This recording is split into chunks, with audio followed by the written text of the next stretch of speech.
through, if you would, what happens scientifically inside our minds when we're in a state of fear, and then how that affects our external choices and the direction of our lives. This is well known and well researched in the psychological literature and the psychiatric literature, that when someone is afraid, when someone is in a state of fear, that person cannot think rationally. You resort back to a more primitive way of making decisions, which is highly emotionally driven. And when you're placed in a chronic state of fear, as we have been, you end up in a, what I would call a traumatized state, meaning that you're not just momentarily scared, you are frozen.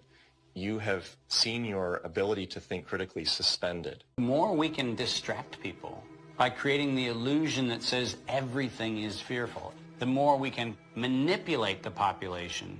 We were groomed for decades to be fearful, whether it was drop and cover. We must be ready all the time if the atomic bomb explodes. Duck and cover.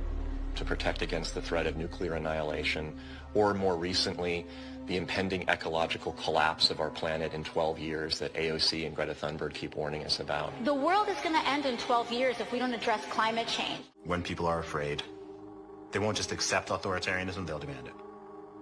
They will demand it. Somebody do something. Somebody take charge and tell me what to do. Like, where do I stand? Where do I walk? What do we do? What are the rules? And again, people in power always use that, right? Where they say, never let a good crisis go to waste.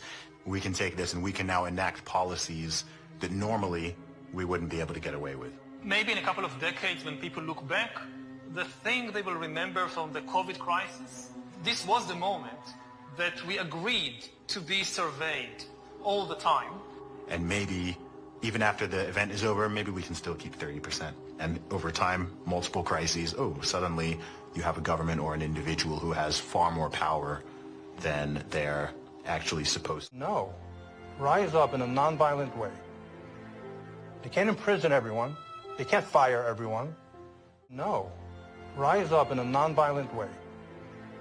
They can't imprison everyone. They can't fire everyone. But they can fire individuals that are separated and don't work together and give into the fear. And don't sacrifice your future for a few conveniences now in the present. You should sacrifice maybe the present conveniences so that you're going to have a future. The first step you have to take is you have to get out from under the control mechanisms.